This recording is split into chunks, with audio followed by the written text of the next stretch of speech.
Bom dia, queridos alunos, bom dia, queridos professores. É uma satisfação enorme estar com vocês para mais essa jornada de hoje. E hoje nós vamos falar sobre controles organizacionais, né? Chegando aí na parte final do nosso processo administrativo, na parte de controle.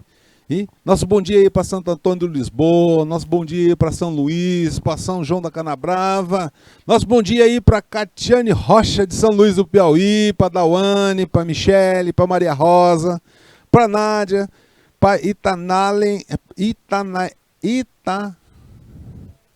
Itanaelen, né? Bom dia José Emerson também, nosso bom dia aí para a turma de Assunção do Piauí, para Antônia Janice, para Lívia, para o Gemerson, para Bárbara, Auriquele, bom dia Socorro, bom dia Guilherme, nosso bom dia aí para o Heitor, para Geisla, para o José Jarlon, para Kailane, para Cauane, para Letícia, para Tainara, bom dia Monique, bom dia Natânia, bom dia Raik, bom dia Rafael e bom dia Gustavo, né? Bom dia para vocês, né? Bom dia Geisla também aí, acompanhando pelo YouTube. É isso aí, né? Em sala de aula, vendo também o YouTube. E a professora Fátima Campelo também acompanhando a gente. Nosso bom dia para você, professora. Então, vamos trabalhar aqui o nosso roteiro da nossa aula, para a gente trabalhar com vocês, né? Nosso roteiro está aí, que nosso objeto de conhecimento, controles organizacionais, o objetivo é descrever os controles como função administrativa e explicar como a monitoração é feita nos vários níveis organizacionais. E vamos ver aí da teoria, fazer revisões, teoria e aplicações práticas, né? E algumas questões. Vou colocar para vocês uma coisa assim, né? Por algum tempo, trabalhei em algumas organizações justamente nessa área aqui, né? Fiz muito trabalho na área de auditoria, então é exatamente onde a gente estava fazendo a auditoria, mas era mais focada nos controles, tá? Então, vamos revisar alguma coisa antes, para a gente esquentar os motores? Então vamos lá, ver um pouquinho aqui para nós, né?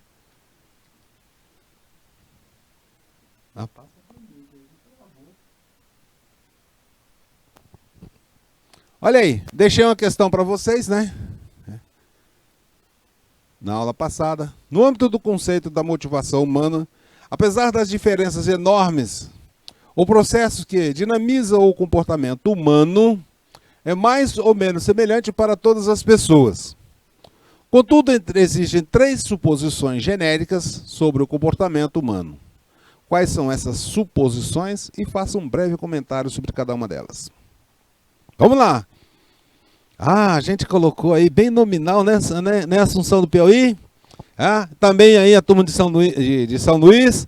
Agora, né, vamos ver aí, né, qual é a resposta da turma. Coloca aí no chat pra gente. Pessoal, basta citar só os comportamentos, né? O breve comentário a gente coloca aqui, eu sei que é bastante extenso para colocar isso. Basta colocar aí os três, as três suposições.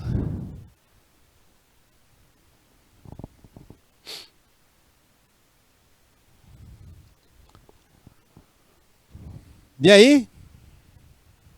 Vamos lá então, né? Vamos gabaritar aí com vocês? Olha só, pessoal, facinho, facinho, né? Já pensou se fosse uma questão de prova?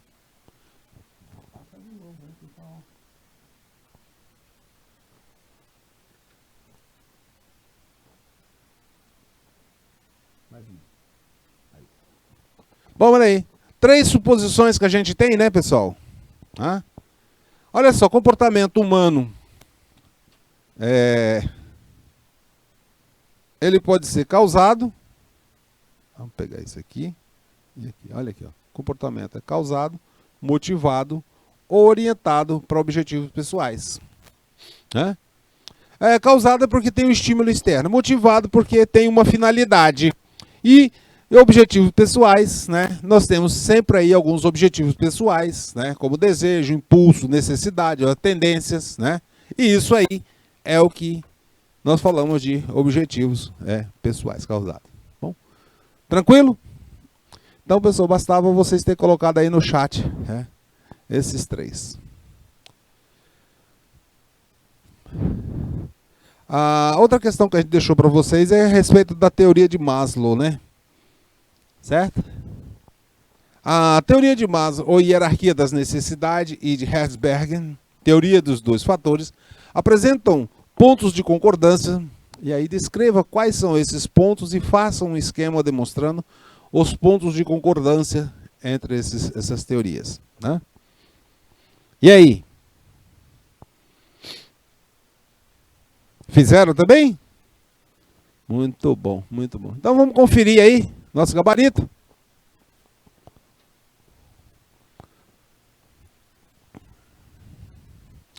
Veja só,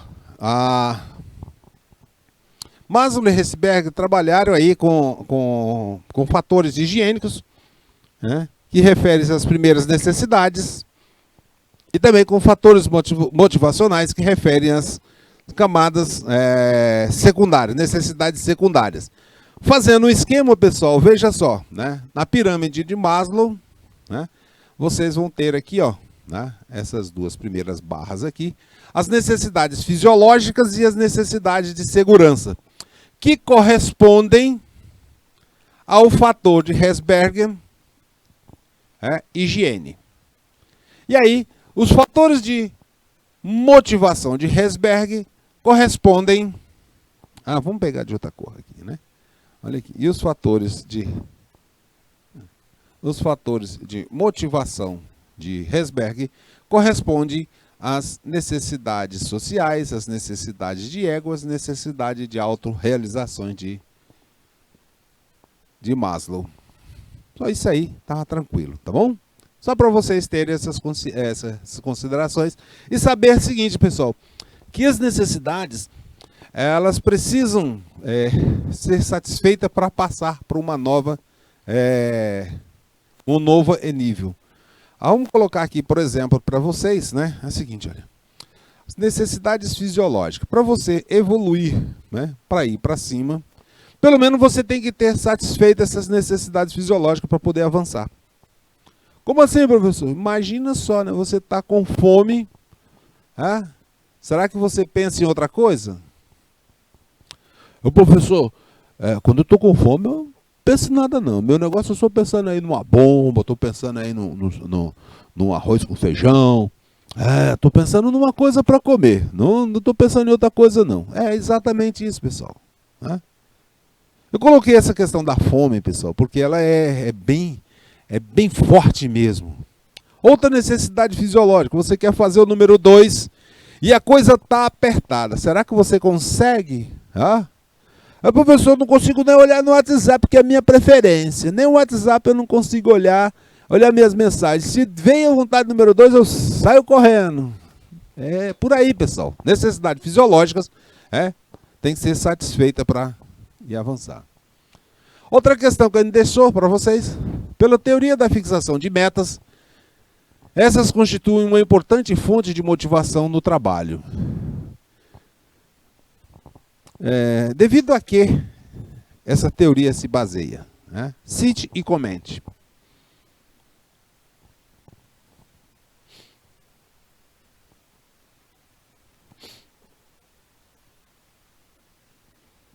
E aí? Tranquilo também? Vamos conferir o gabarito então?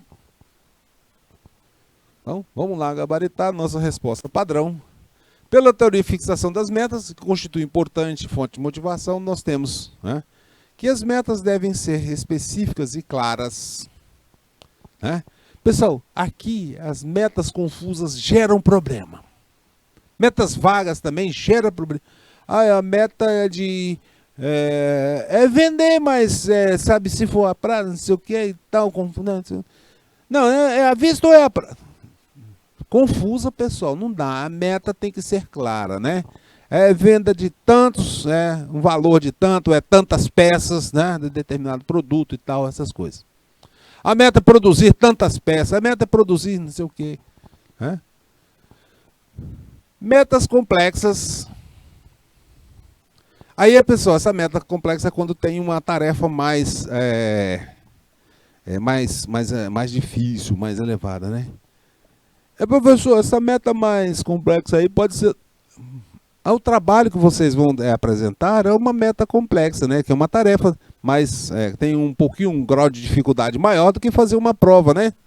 Professor, eu preferia fazer a prova, principalmente se fosse aquela só de marcar o X. Mas aqui é uma meta mais complexa, né? Pra gente, né? Muito bem, é isso aí, né? Também a outra rotação para alcance de metas, né? Aqui, pessoal, fazer essa rotação, né, ela permite que as pessoas, mudando de funções, né, dentro da própria organização, permite que ela aprenda mais coisas e vá desenvolver mais, tá?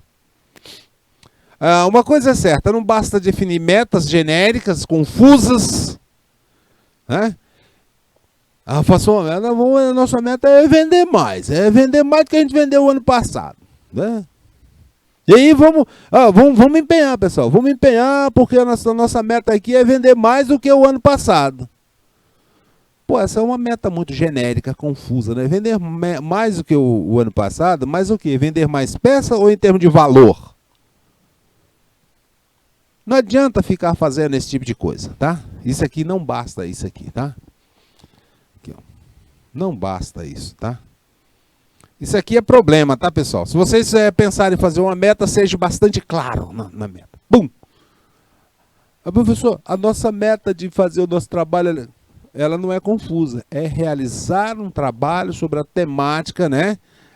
Sobre a temática realidade local. Tá bem específica? Tá. Ô, professor, eu queria fazer, mas era sobre o desenvolvimento econômico.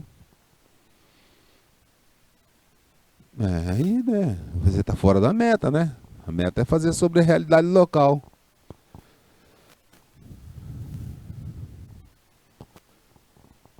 Outra questão aí para vocês, né? Que é uma questão bastante longa, né?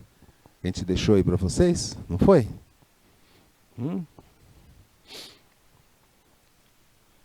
Pessoal, essa questão, embora ela seja longa, mas a solução dela é mais tranquila, porque aí nós estamos perguntando aí para vocês exatamente sobre os sistemas individuais e sistemas e ambiente organizacional. É uma comparação para fazer, uma comparação entre o ambiente, né, esses dois ambientes. Tá? Vamos à solução para você ver a resposta padrão aí, ó. Tá? Então, ó, um sistema individual e o ambiente organizacional. Um sistema individual, nós temos motivos, valores e percepções. No ambiente organizacional, temos tarefa, estrutura, organização, estilo gerencial, salários, entre outros. Esse aí, né, são os dois ambientes, e fazendo a conexão entre esses dois ambientes, nós temos as expectativas de satisfação de necessidades e temos o comportamento das pessoas. Qual é a expectativa que tem? Né? Então essa aí é a relação que a gente tem entre esses dois. Mais uma? Vamos fazer mais uma aqui, né, pessoal? Em relação ao clima organizacional, qual a postura e a atitude do gestor em relação às pessoas e equipes? Para vocês fazerem um breve comentário e elaborar um esquema, né, de um contínuo. Na verdade, assim, pessoal, basta vocês fazerem aí tanto faz, fazer o esquema como fazer um comentário. Era essa a ideia, tá bom? Fizeram? Né? Muito bem, né? A turma aí do para casa aí, né? Deram uma olhadinha e tal. Professor, não tive tempo de fazer isso não. Eu estava estudando para minha prova de matemática, né? Eu não sou muito bom em matemática, aí eu fui estudar matemática e não fiz. Não tem problema. Se você não fez, né? Confira aqui o resultado, mas depois não esqueçam de fazer uma revisão sobre essas questões para vocês verem aí, né? E fixarem melhor o conteúdo, né? O gestor deve ser motivador das pessoas e equipe, né? Aqui, pessoal, é fundamental, né? O gestor ele tem que ser um motivador, tanto das pessoas como das equipes, né? Ao motivar as pessoas, é o dar satisfação, ou dar-lhe um senso de satisfação, de autorrealização, entusiasmo, vigor. O gestor está criando um clima organizacional salutar, gostoso, acolhedor, incentivador, que leva as pessoas a produzir mais e melhor. Então né? Vamos botar esse senso de satisfação? Muito bem, né? Ao mesmo tempo, o gestor está criando um ambiente de trabalho agradável, satisfatório, incrementando a produtividade da organização e, consequentemente, sua competitividade e sustentabilidade, né? Pronto, tá aí. Pessoal, e para fazer um esquema, bastava colocar aqui, né? Clima organizacional, no nível mais baixo, no nível mais elevado.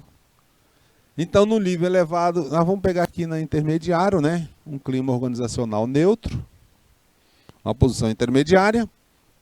E quando o clima está mais elevado, calor, receptividade, otimismo, entusiasmo, euforia e ufanismo. No mais baixo tem frieza, distanciamento, pessimismo, decepção e revolta e agressividade. Veja, pessoal, que nesse clima organizacional, quando vocês ouvirem falar, categoria tal entrou em greve, né? Dá uma olhada nessa questão do clima organizacional, vocês vão ver que está numa situação de revolta e agressividade, decepções, isso aí dentro da organização, e isso aí é que gera greve. Assim que fizemos essa esquentada dos motores, podemos começar a conversar sobre controles organizacionais, né? Pessoal, essa parte é tão gostosa que vocês nem imaginam. Muitos de vocês, ao aprender aqui, né, planejamento e controle, vão querer seguir carreira nessa área. E é muito bom, muito gostosa, tá? Então, vamos lá, né? Nós vimos aí, nas aulas anteriores, nós passamos por todas as etapas do processo, né? Do ciclo de planejamento, né? Vimos o planejamento, vimos a organização, a direção, né? Então agora é hora da gente ver o controle. Lembra, né? O nosso ciclo do processo administrativo, que estava contando aí com planejamento, organização e direção, só que agora nós vamos nos especializar na parte do controle, tá bom? Veja só, nós conversamos o tempo todo aí, as várias aulas, falando de planejamento, organização, direção, mas todas essas áreas, pessoal, todas elas perpassam o controle. Né? O controle do quê? Do planejamento. Eu estou planejando, dá no tempo certo, dá. O que está sendo planejado. Por que não o que está sendo planejado precisa controlar o quê? Então, é parte disso aí. Tá? Então, nós temos aí que o controle, né, tem ações, né, interativas e interdependente com todas as funções administrativas, né? Também o controle, né, tem uma interface com em todas as etapas, tem, porque eu controlo a organização, controlo a execução, controlo o planejamento, controlo tudo, né? Tudo tem que ser controlado. E aí todas as funções, né, precisam estar reforçando para alcançar os resultados. Todas as funções administrativas, elas estão sempre focadas nos resultados, né? E isso, como ela está focada nos resultados, então tem essa interface com os controles, né? E todas as funções administrativas, né, repercutem na função de controle. Como assim? É o controle do processo de planejamento, é o controle da análise externa, controle da análise interna. Então, tudo isso aqui, né? E dentro do controle, nós podemos dizer que tem as definições dos padrões de desempenho, o monitoramento do desempenho, comparar o desempenho com os padrões e tornar ações corretivas para assegurar os objetivos. Então, em essência, pessoal, está aqui tudo que vocês precisam saber, né? Aliás, a base para vocês saber De tudo não está tudo, né? Está aqui na base para saber o controle, tá? Primeiro nós temos que definir os nossos padrões. Depois nós vamos acompanhar o que foi planejado. Então vamos começar conversando sobre o controle da ação empresarial, para depois a gente aprofundar mais.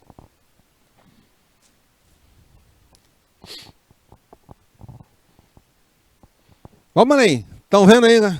Nosso processo administrativos? Trazendo aquela figura agora num tamanho maior para você, planejamento, organização, direção. E aí estamos vendo agora com vocês aí que o controle precisa ter definição de padrões, precisa ser monitorado, comparado os desempenhos com o padrão e tomar ação corretiva. A pessoa, professor, como é que eu faço esse negócio aí? Pessoal, definir um padrão de desempenho Vamos ver o seguinte, vamos pegar aqui, vamos imaginar uma situação que fica fácil de vocês verem, né? Vamos imaginar que vocês tenham que digitar um texto, tá? Escrever um texto. E aí, nós vamos pegar o seguinte, né? Definir o padrão, né, de desempenho. Vamos supor que todos da turma aí vão digitar textos, né? E aí eu vou pegar o seguinte, pegar o texto, vou dar para todos vocês aí, Antônia, Janice, a Lívia, né, a turma aí, todos vocês vão fazer digitação do texto, tá? Texto igual para todo mundo. Aí eu vou pegar e vou contar o tempo e ver quantos erros é possível ter nesse texto. Então, tá lá, digitar, aí eu vou ver a Lívia e tal. A Lívia, a Antônia Janice fez em 5 minutos, a Lívia fez em 8. Aí eu vou fazer um cálculo de uma média de cada um desse aí, do tempo gasto para fazer. E vou também contar quantos erros tiveram nessa digitação. Professor, mas no computador, quando a gente erra, a gente volta e às vezes ele tem sugestão de correção. Tem, né? Mas existem algumas outras possibilidades de erros, tá? Não vamos entrar no mérito aqui, não. E aí, eu vi lá que deu uma média, 8 minutos para digitar o texto, né? E aí eu vou pegar essa média aí, 8 minutos, então eu vou dizer assim, nosso padrão para digitar uma folha, uma página de texto é de 8 minutos. E esse é meu padrão. E aí vamos começar agora a fazer digitação de vários livros, né, produzidos pelos alunos, vários trabalhos. E aí eu sei que 8 minutos é o necessário para digitar. Então esse é meu padrão. E eu vou monitorar o desempenho e vou ver quem é que está conseguindo fazer em 8 e quem é que não está conseguindo fazer em 8 minutos. E isso é monitorar o desempenho, né? Mas assim, se eu estou comparando, eu fiz esse padrão de 8 minutos, esse cálculo, eu fiz interno. Mas, e no mercado? Professor, não dá para acompanhar aquele pessoal que trabalha no cartório, não. Porque lá eles digitam muito rápido. Mas aí tem os bancários, tem outros, tem vários outros. E aí eu vou pegar qual é o padrão, né, fora para digitar uma página de texto, né? Peguei o padrão fora e aí eu comparo o nosso padrão com o deles também. Para ver, tá? Lembra que a gente falou lá da ação corretiva? Era para digitar um texto. O texto que era para digitar era um texto lá, uma página do romance de Castro Alves, né? Mas aí teve uma pessoa lá que pegou um texto lá do Machado de Assis. Porra, ele pegou errado, né, meu irmão? Aí eu tenho que fazer uma ação corretiva. Porque o objetivo era, né, um texto lá de Castro Alves e não um texto de Machado de Assis. E aí eu preciso fazer a ação corretiva para que a coisa funcione, tá bom? Essa é uma das formas. Mas tem outras? Tem, muitas outras, né? E é o que a gente está se propondo a conhecer, né? Bom, a partir do ponto que eu tenho uma forma de fazer o controle, eu tenho alguma coisa planejada, então eu posso, né, fazer o monitoramento ou fazer mensurações para avaliar os resultados de toda a organização, né? Pessoal, nós falamos muito de planejamento, não falamos? Falamos muito de planejamento, né?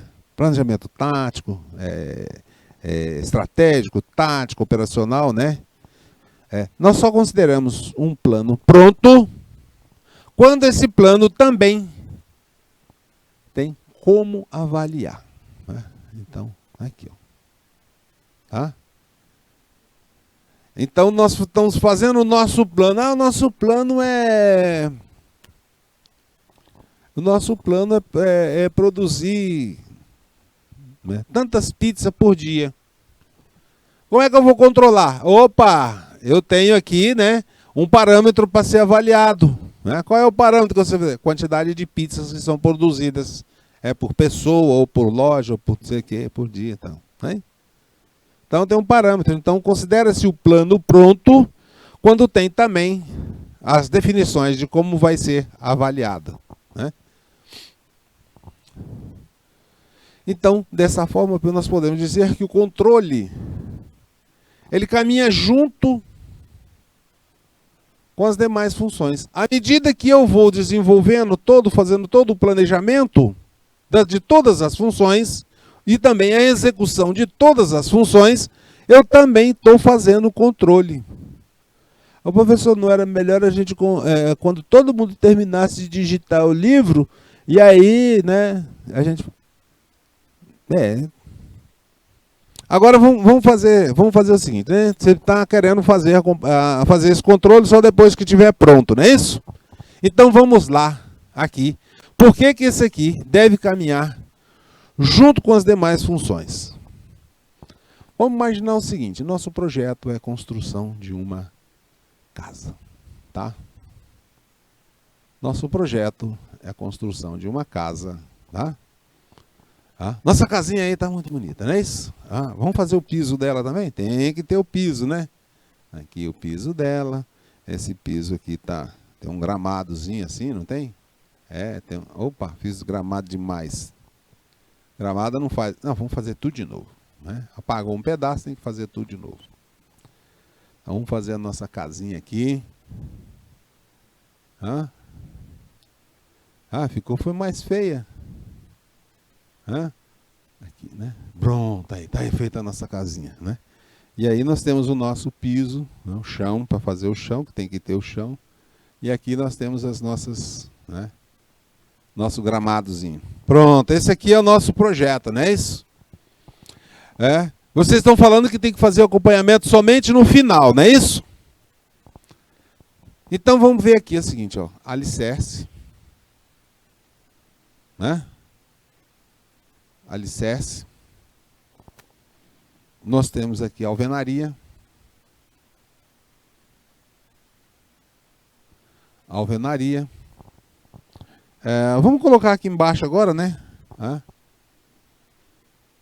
Cobertura, né? E vamos colocar também o acabamento. Acabamento, tá? Eu vou comparar, fazer isso aí só no final, não vou fazer nas etapas. Então eu entreguei lá a obra lá para o mestre de obra, e o mestre de obra, pá, começou a fazer a casa. Pá, pá, pá, pá, pá, pá. Eu não olhei não foi visto nada aqui, nada aqui, nada aqui, nada aqui, né? Só fui aqui agora, na casa pronta, para analisar. E aí eu já gastei ali, né, 5 milheiros de tijolo, 2 milheiros de telha, gastei madeira, gastei aí uns 8, 10 metros cúbicos de madeira, gastei cimento, areia, ferro, muita coisa, não é isso? Foi gasto muita coisa. E o controle é só no final.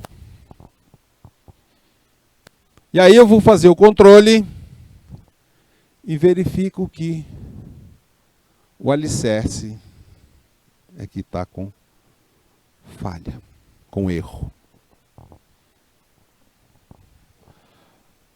Ô professor, para consertar o alicerce eu tenho que derrubar a casa toda e fazer tudo de novo.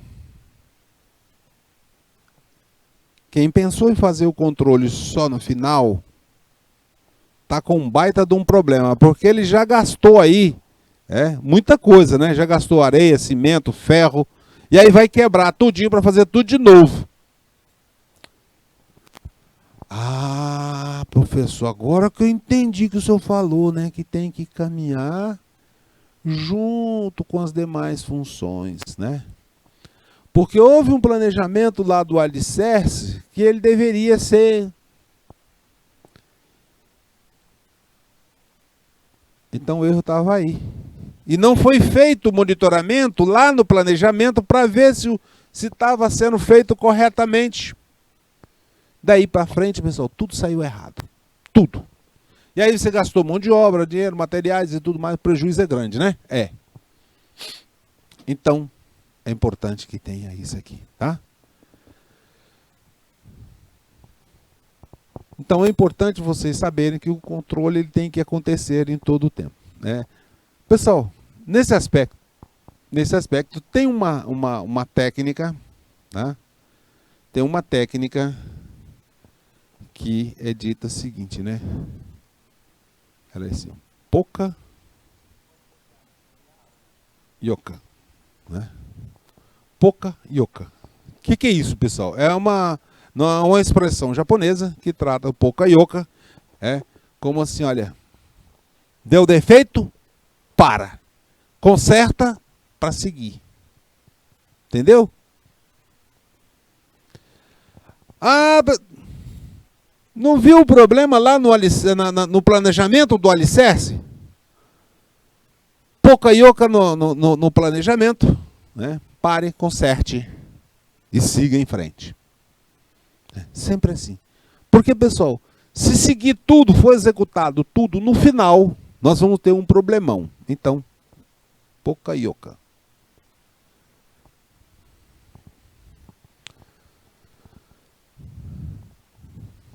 A essência do controle, pessoal, é verificar.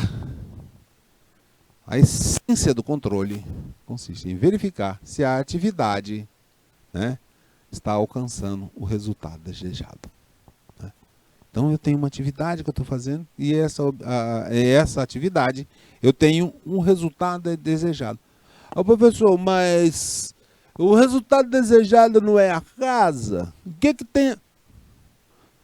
Ora, o alicerce é base para você fazer. Então eu estou verificando aquela atividade porque eu sei que ali vai ser o contexto como um todo uma casa.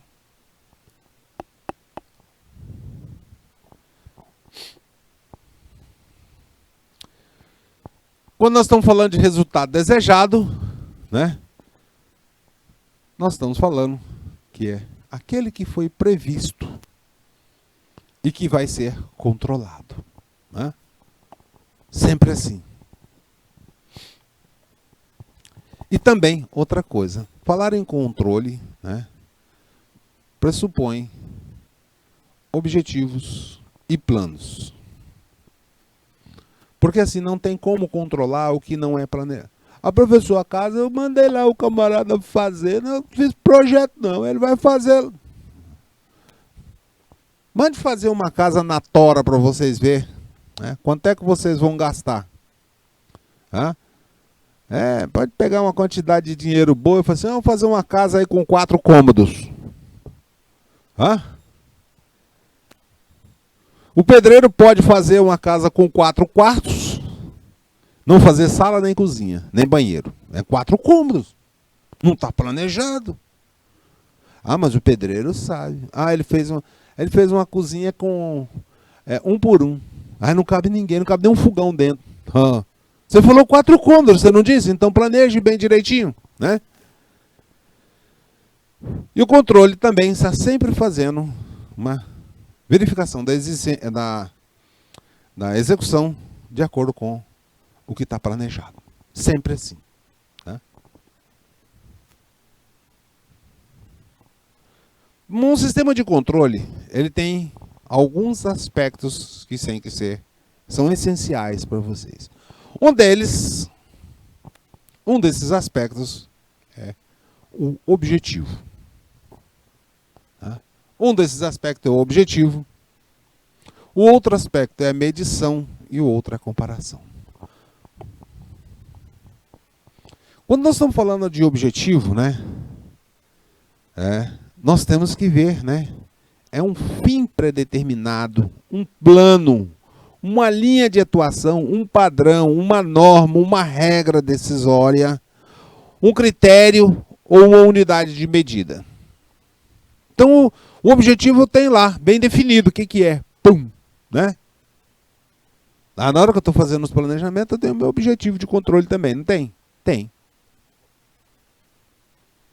Aí eu vou controlar o alicerce, porque o alicerce, não sei o que, é a base, não sei o que, né?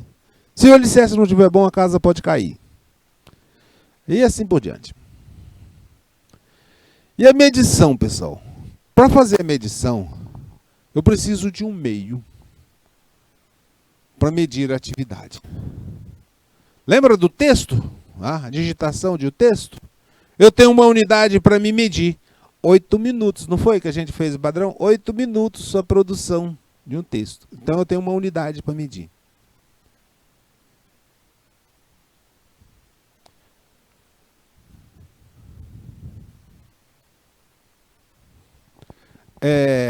Veja só, pessoal, aqui fica uma questão um tanto quanto complexa, né, para vocês, né, ver o seguinte. Em administração, tudo a gente pensa que tem uma forma de medir. Então, se eu não tenho como aferir, como medir, é difícil administrar. Professor, mas é difícil de administrar mesmo, muito difícil. A gente colocou aqui que não pode se administrar, mas é muito difícil se eu não tenho como fazer medição. Porque assim, imagina só, eu vou fazer uma coisa se eu não tenho como saber se aquilo está andando de acordo com o que está planejado. Se eu não posso medir, certamente é porque não houve planejamento. Se não tem planejamento, não tem como medir. Professor, mas é assim, né? E o nosso trabalho que nós vamos apresentar aí na disciplina, né? Na disciplina de projeto, como é que vai medir isso? Olha, vocês não receberam lá um padrão? Tem uma capa, uma contracapa, um sumário, tem lá um objetivo, tem uma introdução, um objetivo, uma justificativa, não tem? Tem. Como é que eu vou medir? Vocês não fizeram um planejamento? Eu vou fazer a pesquisa até dia tal. Eu vou escrever os resumos até dia tal. Vou fazer isso até tal. Né? E a comparação? Nós vamos comparar a atividade com um critério que foi definido. Né?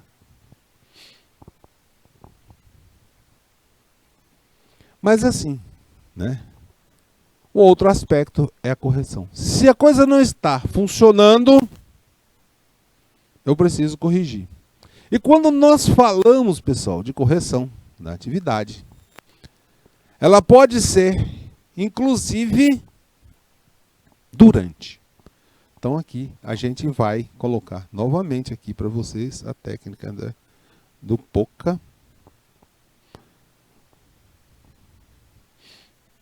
POCA. Yoka, né? Que é a correção Poca Yoka. Tem problema?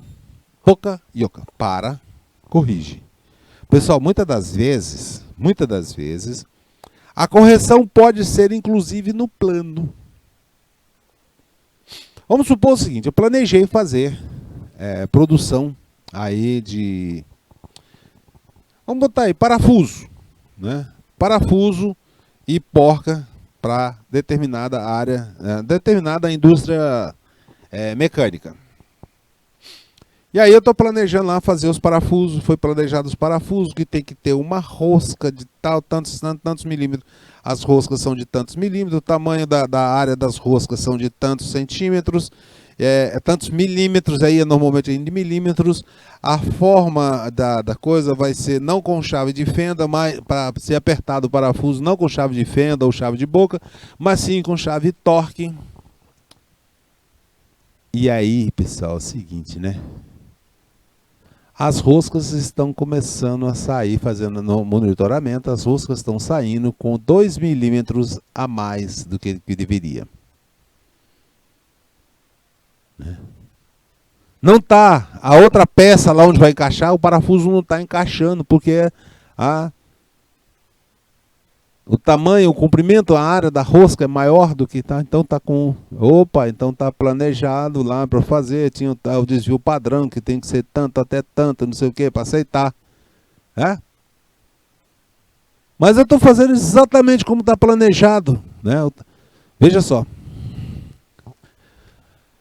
Uma coisa é esse parafuso que nós estamos fazendo.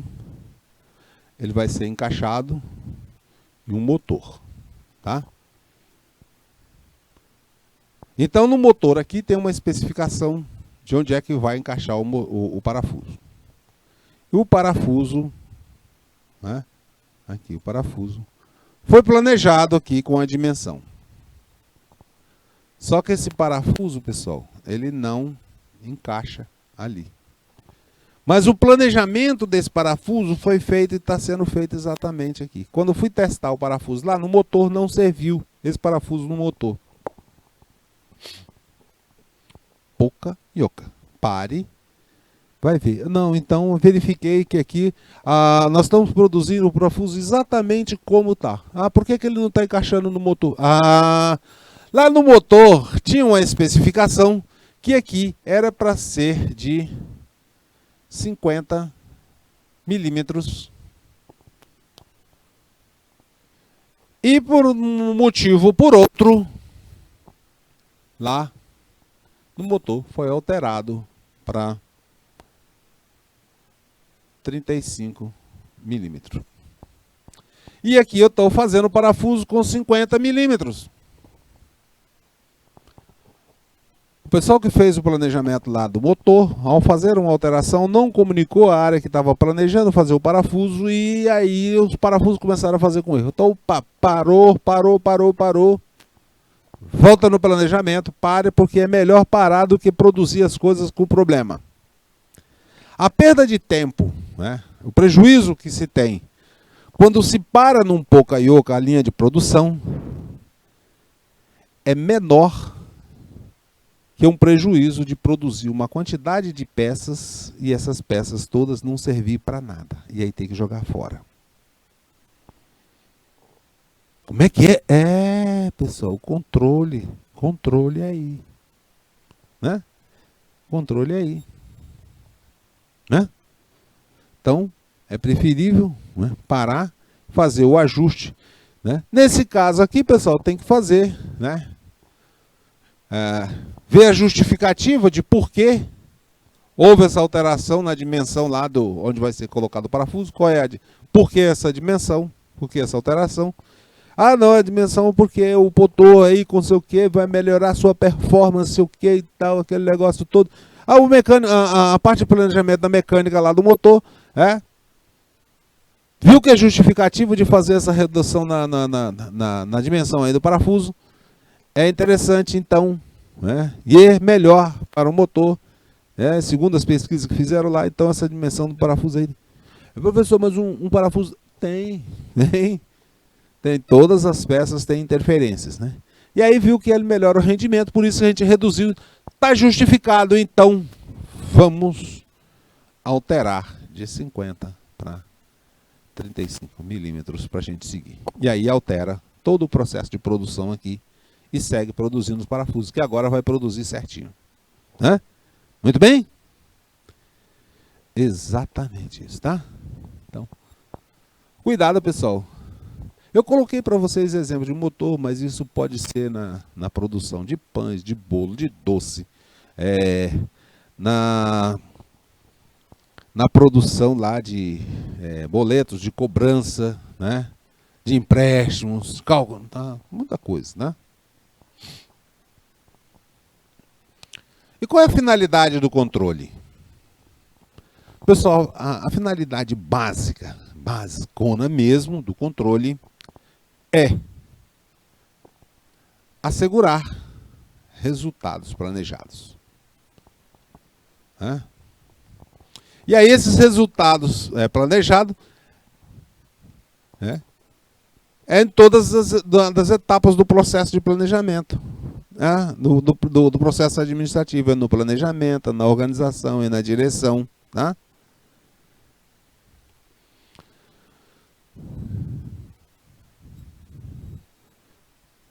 E veja só, que esse assegurar os resultados, né, não significa que eu tenha que ter, vamos dizer, nós falamos lá do parafuso, não falamos do parafuso? Então nós falamos do parafuso de 35 milímetros, não foi? Foi. Mas será que eu consigo fazer todos os parafusos com 35 milímetros? Não. Eu vou embalar. Professor, eu não vou fazer parafuso aqui não, tá? Aqui meu negócio, aqui na minha cidade aqui a gente trabalha com farinhada, a gente faz a farinha. Então, aqui nós estamos falando do parafuso. Não, estava errado, né? Aqui nós estamos falando do parafuso, não é isso? E vocês estão falando, hein? Disseram que o negócio aí não mexe com parafuso, é farinha, né? Aí a farinha vocês vão embalar com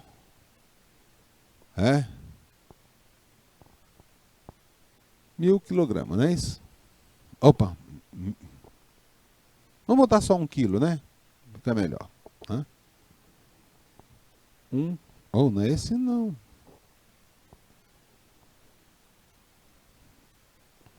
Isso. Com 1 quilograma. Não é isso?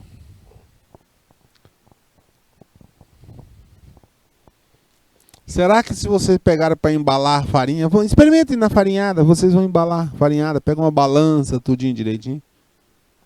Vamos começar por aí, né? As balanças têm um grau de precisão, então. Mas só que é tanto lá como aqui. Aqui no parafuso, né? Voltando aqui ao nosso parafuso. Vocês vão ter assim, mais ou menos, que é o dito, desvio padrão. Cadê? Cadê aqui? Desvio padrão. Desvio padrão de... aqui, esse desvio padrão igual a 3 milímetros. E ali em cima, o nosso desvio padrão. Nosso desvio padrão é de... Nosso desvio padrão. Aqui é aceitável, pessoal. Vamos colocar aqui, né? De 10 gramas. Grau de precisão até relativamente bom.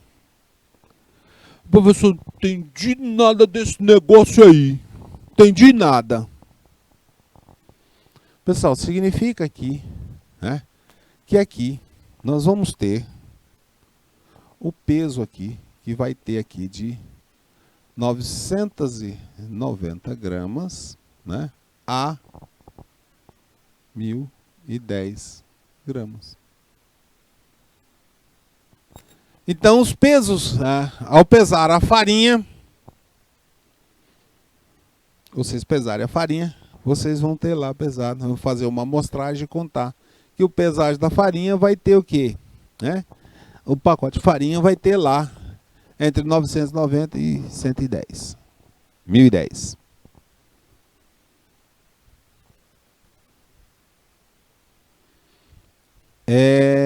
Tá bom, né, professor? Tá bom, né? Pessoal, só que aí tem uma questão, né? Quando nós estamos falando aqui do parafuso, então esse parafuso ele vai ter entre 32 e 38 milímetros, tá? Aí é aceitável, né? Então aqui no parafuso, um parafuso aqui, vocês vão ter entre 32 a 38 milímetros, não é isso? Beleza.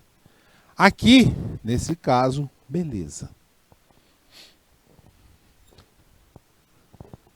Agora, vamos voltar lá na farinha, né? Vocês fizeram isso aí que o padrão, desvio padrão seria 10, né? Vamos complicar um pouquinho agora aqui? Aqui eu preciso complicar para vocês, né? E aí vocês têm um tal de código de consumidor, né? Código de consumidor, que diz assim, se o cliente está comprando 1 quilo, você tem que fornecer 1 quilo. Então, o desvio padrão nesse caso aqui não vai ser aceito. Então, vai ser aceito você pesar até, né? Então, isso aqui você vai ter e pegar de 1 quilo até 1,10. 990 está fora do padrão. Eita, professor, o senhor gosta de complicar, né? É, mas eu não posso deixar de dizer isso para vocês, porque senão vocês vão pensar nesse negócio aí. E aí vão embalar, fazer a embalagem, vai dar 900 gramas e tal. E aí o cliente vai lá comprar para vocês lá na loja, um produto, lá no comércio, vai comprar e vê, pesou 990 e entra no Procon e vocês vão ter que indenizar esse cliente. Aí não dá certo, né? Então, quando vocês estiverem fazendo o plantão nessa finalidade para segurar os resultados, então vocês vão estar lá dizendo que no caso da farinha, você vai ter que pesar, os pacotes terão que ter entre 1.000 e 1.010 gramas. Já no caso do parafuso, aí não tem o código do consumidor, porque essa peça vai encaixar lá no motor, você está produzindo internamente, e essa peça vai encaixar no motor, então você não vai levar diretamente. Então, somente se tiver extrapolando esses dados aí, de 32 a 38 milímetros de pano. Bom, para isso que serve essa finalidade do controle, pessoal, assegurar o resultado. E o resultado é o quê? Não estão falando, é quanto possível lá do predefinido? Então, veja só, nós estabelecemos um desvio padrão, que no caso aqui seria 10 gramas na farinha e 3 milímetros no parafuso. Mas só que, lá para o caso da farinha, pelo Código do Consumidor, atendimento para não ferir o Código do Consumidor, então não pode ter o 990, então vai ser só 1.000 gramas a 1.010. Tá bom? E aí, pessoal, o que acontece? Vocês fizeram todo um planejamento, não foi feito? Todo um planejamento aí. Compraram uma máquina para embalar a farinha e tal, regular a máquina tudinho direitinho, não é isso? E aí, vocês perceberam que a máquina está aqui, não 1.010, mas chegando a 1.020.